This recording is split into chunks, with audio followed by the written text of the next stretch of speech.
People believe the algorithm is dead because if you want cool algorithm, you go after using large language model like OpenAI. However, if you cannot compete with them, then you bring your own data, you put on top of them. And then you make it is proprietary data that you have. And AI is so smart, but AI eat data to grow. And so only if you have unique data. What's different from a few years ago is that investors now, they really care about, is this solving a real problem? It's not about like how cool you have AI, but it's more about, are you solving the right problem? Hello, and welcome to another episode of The Long Game. My guest today is Anya Cheng, who's CEO and founder of Taelor. Taelor is a menswear rental service that's powered by AI, so you can have a personal AI stylist, if you will, figure out what you want to wear, send it to you, rent it, no fuss, no muss. Anya originally is from Taiwan, and so in this conversation we talk a lot about what it means to come into the US, how to start when you have nothing, tapping into your core strengths, and leveraging networking to get ahead. We also talk about what it's like to be an AI startup in this day and age, some tips for working with investors, with dual-sided marketplaces. Anya also has worked for all the big dogs. She worked at Meta as a product manager, she worked at eBay, and she also worked at Target. This is a must listen to if you are building marketplaces, if you are an AI-powered startup, and if you're thinking about making the jump from enterprise to being an entrepreneur. I hope you enjoy it. I hope you learned something, and thanks for listening. What's the biggest change that you've experienced going from big companies such as Meta, eBay, into this wonderful world of entrepreneurship? Yeah, I think so. When I was in big tech company, people are usually very, very nice to you. On the one hand, either they are looking for a job and want to work for Meta, or they have a business and they want to do business with a big tech company. And I was really lucky in my 15 years of career. I always worked for like Fortune 500 company. So always in the like good size of people would tend to be very nice to you. And then before that, I start my career as a reporter. People are always very nice to you too. Being a startup founder doesn't mean people are not nice, but you start realize that people don't want to talk to you. So, especially after I start joining some community like Chamber of Commerce or go to conference, and that's the reality check that take off the glory of the big names, and people will just turn around after they heard that you are a startup founder, because every time time is precious and they are trying to find their buyer or investor in their meetings and versus talking to your small potato. So I think the hardest part is really adjust your mental health on, hey, you do have a lot to offer, and yes, everyone is trying to be, they just want trying to be efficient. I also learned so much on being a lot more trying to be helpful. Like when I talk to people, I know that we have less. So mentally, I right away switch to, okay, what are you looking for? What's your dream referrals? And I not just about what they are asking for. I tend to also think about who can team up with them to share referrals together. For example, oh, this is a guy sell custom suits, while the other guy, they sell parenting, tutoring for the kids. It seems totally irrelevant, but both of them actually serving the service for someone who is wealthy and who can also be my investor. Like we can become a power team together. So I start learning to be how do I think about helping people by using my network and by forming them among different groups. So I would say the biggest challenge is to trust yourself, but also how to switch your like mental and to think about it, how can be helpful right away. I think that's cool because it also, like, it's a far more concrete example of the old adage of what is it? Those that are trying to displace incumbents. I forget the exact quote, but it's not about resources, about resourcefulness. And so when you don't have the money of big company, Fortune 500 companies, what do you have? You have time, you have your network. And so you're trying to find other ways to create value and give back just to build that relationship, find synergies, and kind of grow from there. Yeah, and I would say another really big challenges is definitely trusting yourself. I'll give a story when I start building Tailor, AI powered menswear rental company. I went to a startup competitions. So I was thinking the best way to be perfect at the competition would be finding formal judges to be your mentor. So I went online and Google search and I found 42 formal judges of a competition. I talked to each one of them and practiced multiple times. So when I go on a competition, I was perfect. But right after the pitch, the judge asked me a question. I stunned. I couldn't answer any question. Wasn't because I don't know the answer. Was it because all in my head I was thinking, oh yeah, this question. The judge practice number 37 asked me about this, and then after that I put his answer also in the appendix number 13. In my head, I was almost like a student who went on open book exam. I was trying to find the answer from the book, verse that I can just cool down and take a step back and think about the answer. In fact, I knew the answer, but I wasn't trying to believe or trying to answer the question because I don't believe that I can actually answer the question. So believe in yourself. Like, who knows better than you are on this topic? You think about this 24/7. What's it like coming to San Francisco as an immigrant? What was the first time you kind of got into the Bay? And then also language barrier, kind of adjusting to the culture of San Francisco, of the Bay, of the US, and then ultimately turning into the founder where it's yet another step of kind of being separate from the rest of the world on the business side. Yeah, maybe a good story will share a little bit more color on that. I graduated from Northwestern University in 2008 with my master's degree in marketing, which was right after the Lehman Brothers went bankruptcy. So there was no Great job timing. anywhere. There was no job, and I wasn't able to even get any campus recruiting interview. So what I would do is I wait outside the building in other schools, and as soon as the recruiter came out of the building, I give him my resume, say, hey, I'm Anya from another department. And it didn't get me any job from that. However, what he gave me was that he gave me a hope that there's something that I'm good at. Because before I went to school, I was a reporter back in Taiwan. So I knew nothing except waiting outside when someone came out and give a microphone. So after that, my English was so bad that I couldn't even do much interview. So I went on the senior care center. I practiced my English there by volunteering to take care of elderly. And one day people told me that, oh, job searching is all about networking. Just like in startup world, finding fundraising, it's all about networking. It's not about cold calling. You got to find people refer you. But I don't know anyone. That's not true. I was a student, so I kind of know every professor in the school. So I knock on the door of every school's professor, and they all say, I don't know a lot of people, but one professor say, hey, tomorrow I have a speech event and you can come, and there are speakers over there. So I went there, I talked to the speaker, and I got a job interview. It was a magazine company. Their readers are farmers. And so I went there, I interviewed, I thought that's a perfect job. 2 weeks after, I followed up with a recruiter and I called her. She said, please don't call me anymore. I got laid off. So even the recruiter got laid off. So I said, oh, since you Dark have times. nothing to do you want to just come out for a coffee? So she did. She came out for coffee and she told me a whole bunch of secrets about the company. And then she told me, hey, have you been in New York or LA? I was in Chicago at the time. She said, they are bigger city in the country, so you might find more job. So I decided to went on a 2 month trip to go to these cities and stay in friends' houses every other week. And I'm networking with a lot of people, and one day I got mostly rejections, and one day I get out of interview, was rejected again.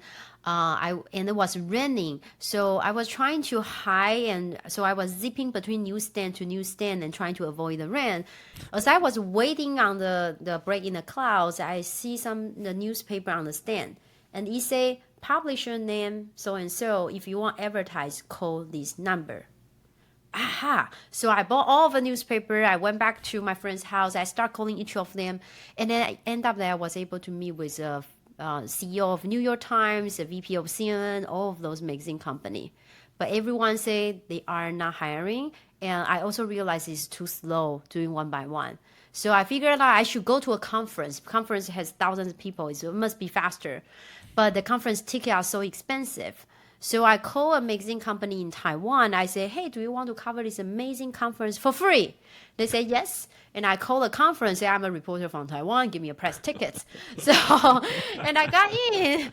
But eventually, after 2 months, meeting hundreds of people, I didn't have any job. So I went back to Chicago, was packing. And can I pause you for a quick second? Yes. Like, what's your mindset in all of this? Is it like, I know I'll be able to figure it out? Or was it like you were discouraged or like...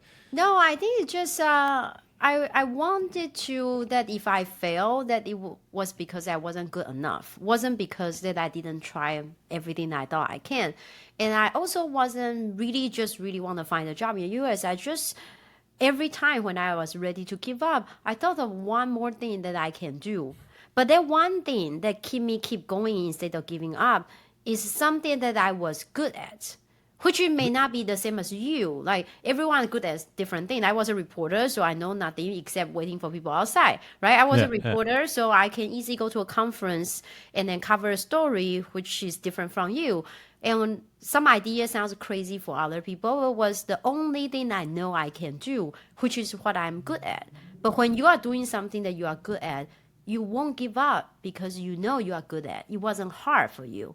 And like by being not giving up, you see the light in the tunnel again and again and again. And eventually, when I back to Chicago, I remember the Farmers magazine. So I thought I learned a lot. So I called the CEO again. I say, I learned a lot from these different networkings. And would you like to know what they are working on? She said, yes. Before I go, I interviewed their reader. I went on interview their advertiser because you open a magazine, they have the advertiser number. So I called the advertiser and I put a business plan. And she read the business plan. She asked me, do you want to be a contractor? My English was so bad, I didn't know what contractor means. I said yes. I went home at Google and I didn't know why she want me to be a plumber. Contractor. So, but that's how I got my job. So answer your question on how hard, I think so it was extremely hard. One day people asked me, are you seeing someone?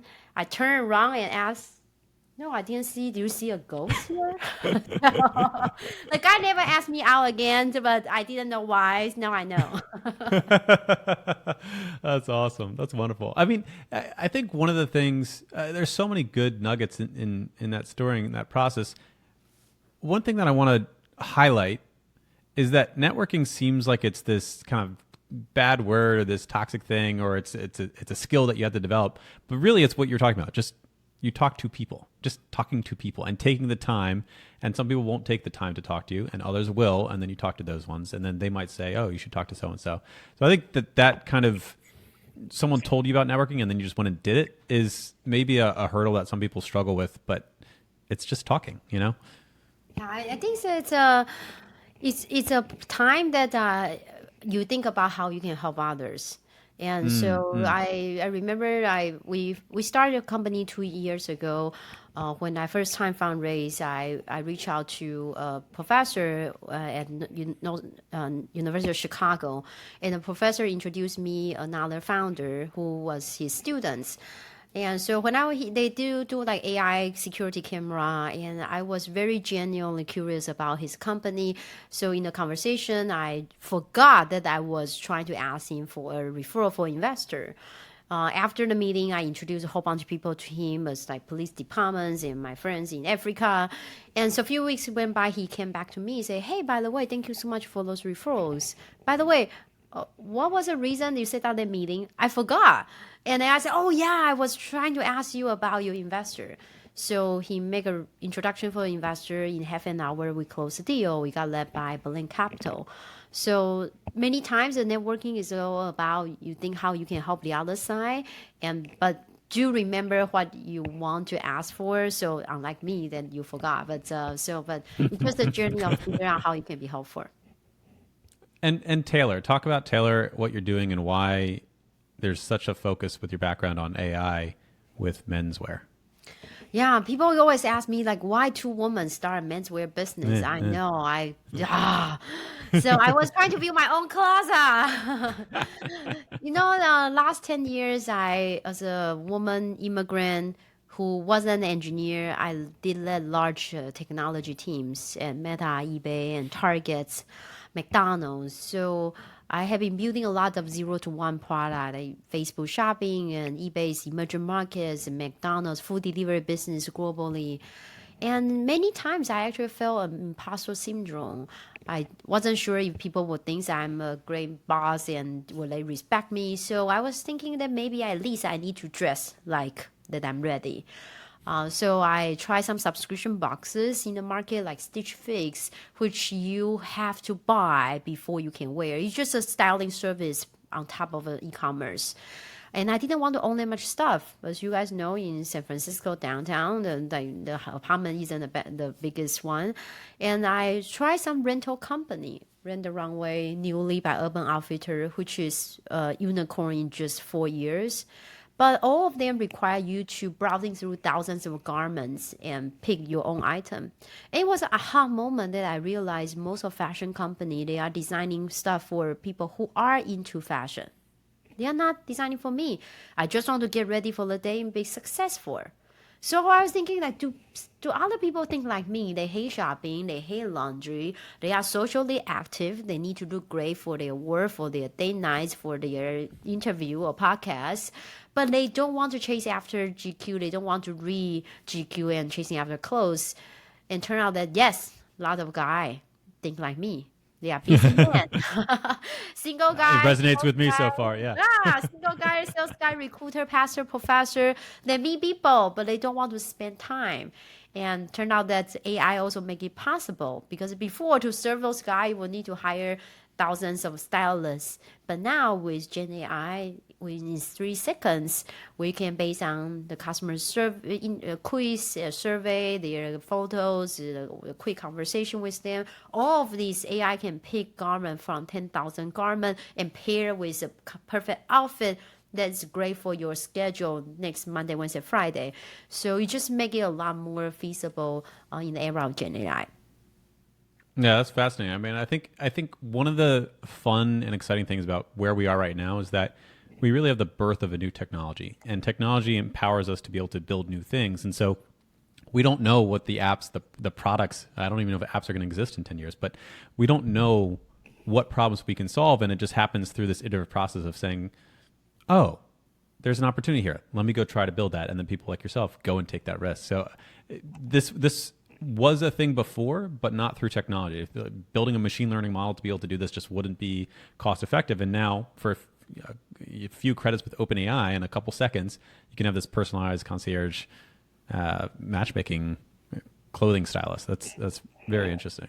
Yeah, and these it kind of have multiple things fit together because yes, you have someone style you, but if it's not a rental model, then you have to decide right away. And the mental space that you have to decide now, you have to think about how many times am I going to wear these clothes? Is this the right price because it's brand new? So you might be able to find cheaper stuff somewhere else.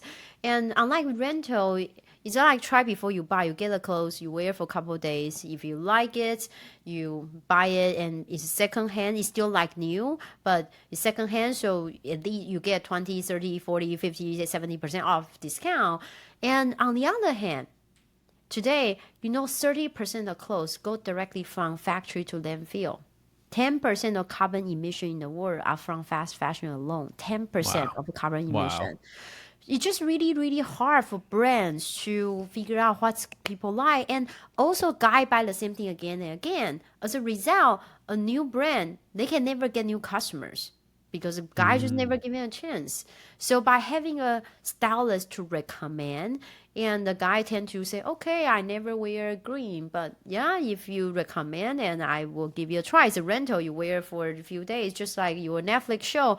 Unlike you buy a DVD, am I going to watch The Home Alone 5 times? Okay, I will buy. Right? You go open the show, 5 minutes. If you don't like it, so bad, then get on the next show.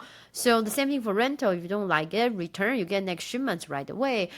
So it helped to solve the problem on those unsold inventory. They no longer need to burn that. You can find amazing markets in a new country and style by stylists, so it looks perfect. On top of them, customer provide feedback because you want to make sure next shipment is better. So you tend to provide genuine feedback and those feedback back to those manufacturer and brand so they can stop producing junk to the world. They don't want to produce junk, but they don't know before. No one giving any feedback. They maybe wholesaling to a country, another wholesaler, and to smaller distributor. Eventually, then in customers' hand, so they never get any feedback in detail back to them. And with this, now they get feedback right away. That's really interesting. And in fast fashion, I just started watching. So you mentioned Netflix and how kind of we discard shows pretty quickly. So I watched maybe 20 minutes of the shopping conspiracy on fast fashion, and it just talked about how Gap produces 12,000 new articles of clothing per year, but going up to H&M, Zara, and then Shein is kind of being the worst culprit. Shein has, I think, 1.2 million new styles per year, which is just insane if you think about how much that they're creating. And it's just kind of this churn model. So why do you think this problem hasn't been more widely adopted from a rent perspective? Because it makes sense, right? Like, you don't need to have the same clothes. People want to recycle their wardrobes anyway. Yes, there's kind of this decision fatigue. If you love shopping, that's one thing. But if you're like me and you find it a chore, rental sounds great. But I also haven't signed up for a platform like this. So, like, what do you think the barrier is why it hasn't been broadly adopted historically? I think so. It's both sides on the consumer. The share economy is still evolving. I know we started Uber, Airbnb 10 years ago, but if you think of that, in many countries, they just starting to more feel comfortable about these concepts. And even for the US today, besides share, is still, yes, people start renting their equipment and renting their some besides their houses, some renting their toys, and so more and more. But still, it's still a 23% CAGR year-over-year growth rate, and still Wow. very, very emergent market. And if today you look at in the woman space, there are 10 different companies doing that, 2 public company, but together they are still a single digit of the market share. It's just because the share economy are still very evolving, and circular fashion is still very evolving. But also on the other hand, I think so, as on the business side, it wasn't that profitable before. So if you look at Rent the Runway, they have been 15 years, they barely profitable. They go after the high-end brands. So if you are renting a Burberry's, and how many times do you need to rent in order to make it money back? Not to mention, when women rent clothes, fundamentally the problems they want to solve is they want to wear different things every day. We want to wear different things every day. Versus in our model, guy didn't rent clothes because they want to wear a different thing, because they want to make sure they are saving time. So they want to try something new, but they don't want Different to spend objectives. time, right? So it's very, very different job to be done in the product lens. But then if you see newly by Urban Outfitter, they start 4 years ago, at 10 years after Rent the Runway started. They are a profitable unicorn in just 4 years. How? They do everything almost the same as Rent the Runway. The only thing difference is their inventory cost is lower, because they no longer go after those big fashion like high-end brand. They have, on the one hand, they have their own brand, so inventory kind of free. But on the other hand, it's more mid-tier. So renting a few times already making money back. And also it's not that expensive, so customers tend to still buy a little bit. So then you make money both from the rental and also make money from when people buy the clothes.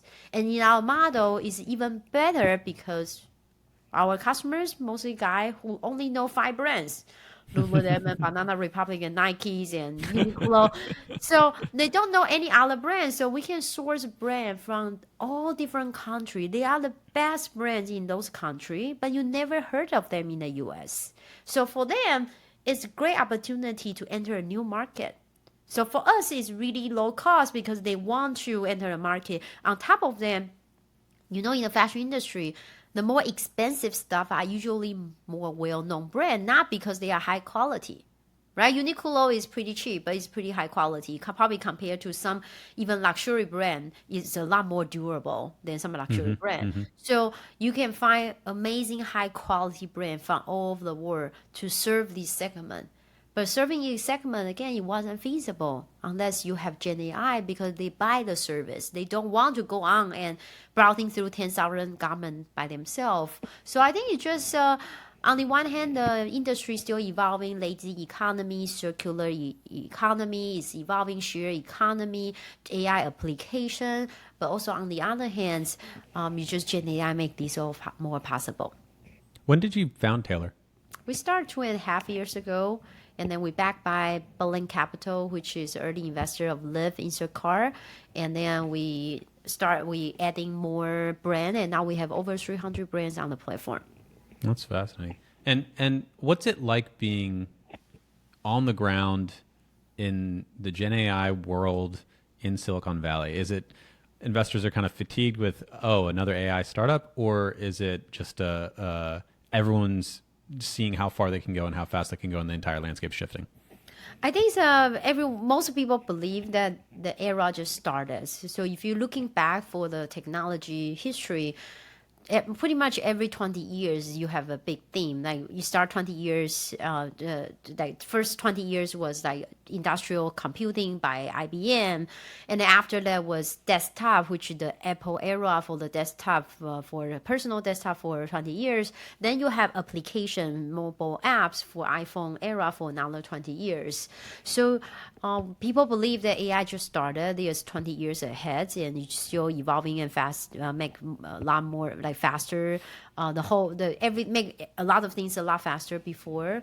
However, what's different from I think few years ago is that investors now they really care about, is this solving a real problem? It's not about like how cool you have AI, because almost like the app, every company will have app or website by now, and but it's more about are you solving the right problem? So for example, and for example in the story for Amazon, like they put the light, AI detected lighting in the truck, but AI only detect when there is light.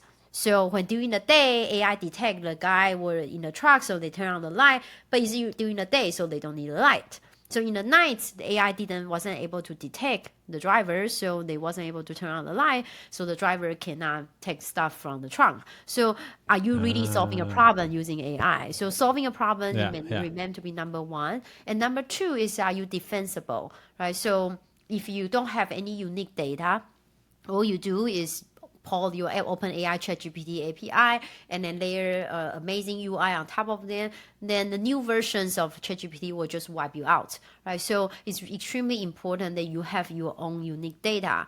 In our case, is data that piece of defensibility? Are there other aspects, or is it really just like your unique data and that's the I most personally important? think it's all about data, and I was in 10 Gen AI Summit last year as a speaker, and most people believe that the era of algorithm is dead.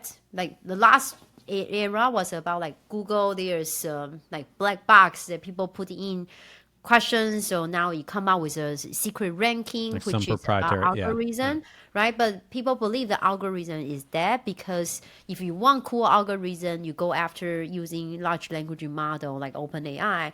However, if you cannot compete with them, then you bring your own data, you put on top of them. So, and then you make it is proprietary data that you have.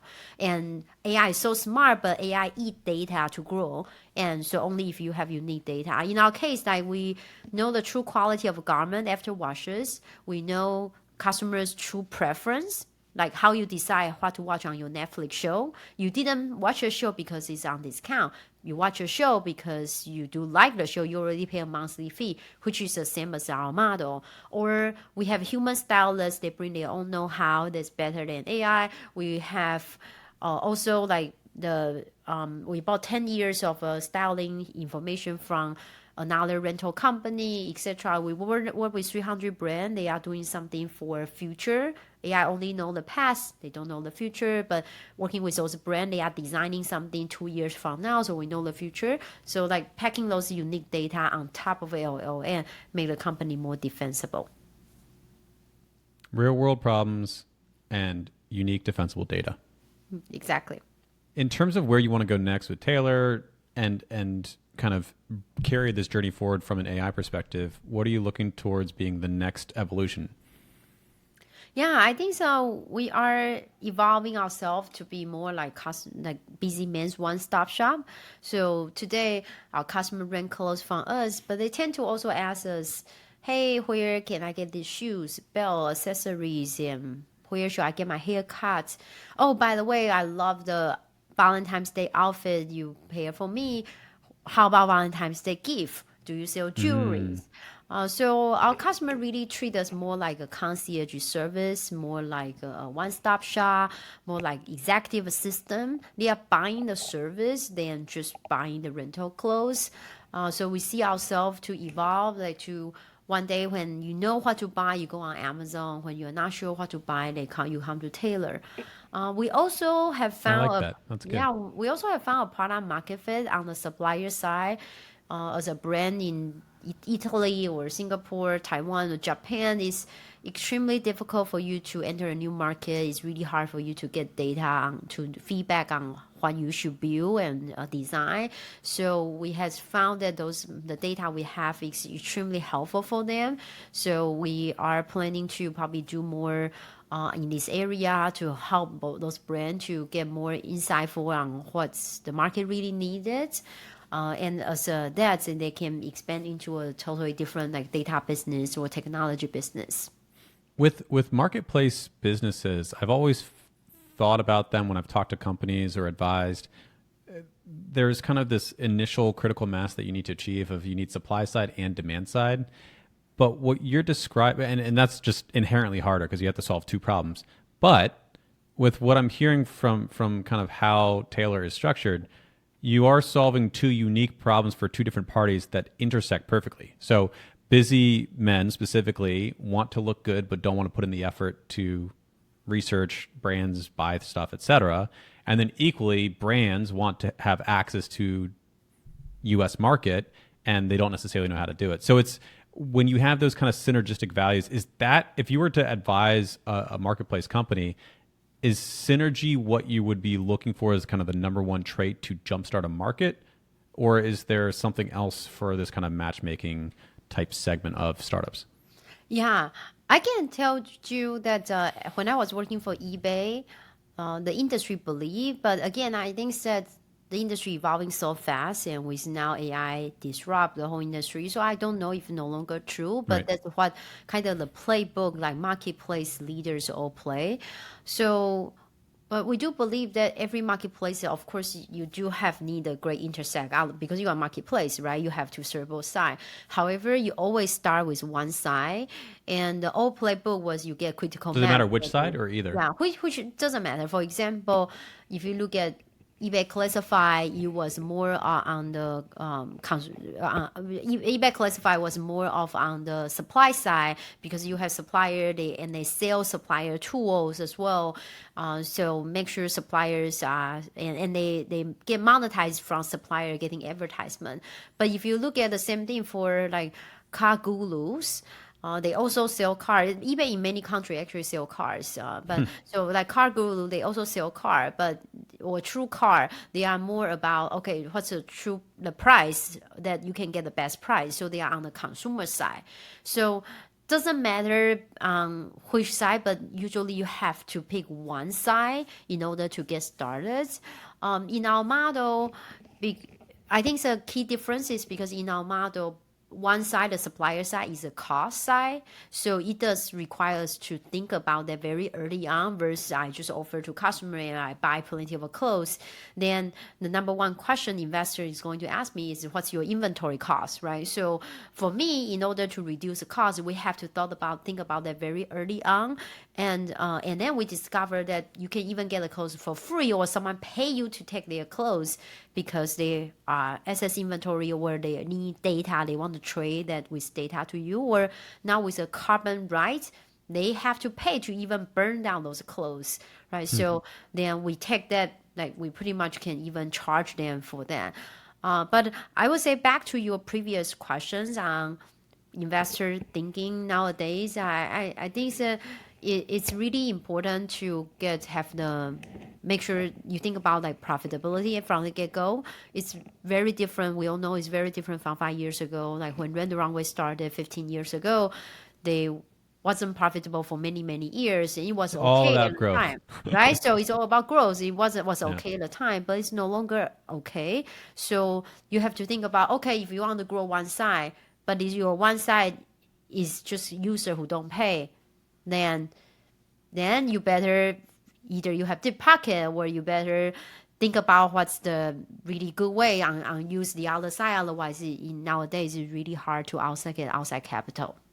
Yeah, and I think with investors, especially in the AI era, there's this expectation, and I think it's based on reality, but this expectation that you should be able to do more with less. So one engineer using AI tools can build more code than an engineer without AI tools. And so there's kind of this compression down of, well, you should be able to build more or go further with either the same resources or go just as far with fewer resources. Therefore, we want to see more traction, more profit, more just yes, growth. You want growth, and it's okay if you're a little bit unprofitable, but they want to see that pathway towards revenue and ultimately profitability far faster than really the past several decades of startups in Silicon Valley type approach, and just across the world as well. It's not necessarily just Silicon Valley, but they set the standard, I think. Yeah, for sure. I think nowadays I rarely see startups who don't have much revenue or able to raise. Like, yeah, you may not have a lot of revenue, but you definitely need revenue and growth on the revenue in order to be able to raise. It's very, very different from before. And that's where how we started. We actually built on top of two public company. One is not profitable after 15 years. One is profitable. So from the get-go, we know we want to build a profitable company and think about how to make sure using the interesting intersect of the ecosystem that we can make it profitable. We also haven't talked about the fact that you're an author. Yes, 2 books. Yes, yes. So yeah, I wrote 2 books. One mostly career related, help people on kind of finding job, or after you get into a company, how can you ask money from your boss, or how can you build a great the business plan, how do you do measurements, and so yeah, so that has been something that I do, and people constantly ask me, okay, if you when you go on the meeting, which we all do, like is there some tips on the meeting?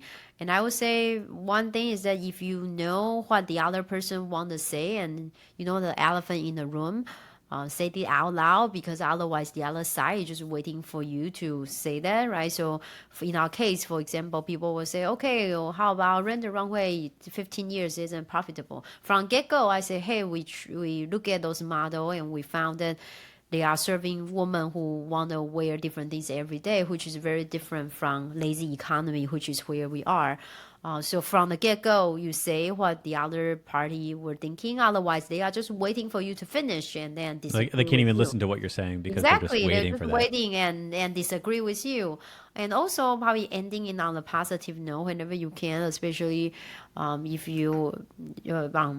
we all know that when we watch a show, if the ending is sucks, then you thought the whole show sucks. But in fact, it's just the ending isn't great, right? So, and Game of Thrones. yeah, and on some happy notes, right? So, I use an example of when people go on job interview, that in the end, if they ask you what question you have for me, if you ask like, oh, do you offer free lunch or something, it's not a great question. But if you ask something like, oh, you can work anywhere while you work in this company, like what keep you here so long, and they are going to say, oh, we got this free lunch and I got promotion and I got this free massage, and make them feel great, and right, Yeah, and so they walk out the meeting, they thought the meeting went great, and then they just say yes to whatever the proposal was. that's awesome advice. Yeah, and I guess final question here. Why? Why was writing a book something you always wanted to do? I mean, you have quite the career. It wasn't.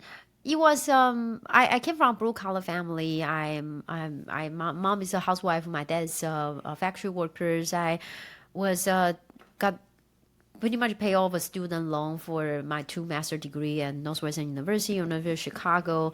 But there are so many people help me along the journey. People stranger who I don't know.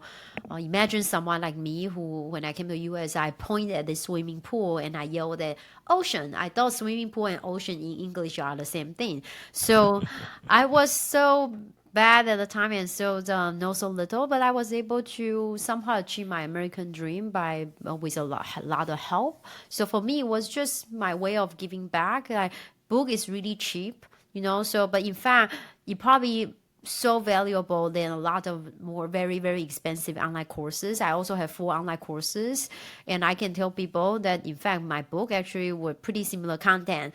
But so I that's my way of giving back. Like, if you are not willing to pay $10 or spend few hours reading a book, then don't blame me that I don't tell you my learning in the last 10 years. And so it's just kind of my way of giving back. But also, I think being a startup founder, everyone have different way of like release the stress. And I was a reporter. I know how to write. So writing something is also one of my way to kind of share some feeling and giving back. And so just you feel great. So finding what's your something that you do feel help you to make mentally better, but also giving back so you feel great. Do what you know. Going back to your Exactly. opening statement. Yeah, leverage your strengths. Anya, thank you so much for coming on the show. This is a wonderful conversation. Yeah, thank you so much. This is Anya Cheng from Tailor.style.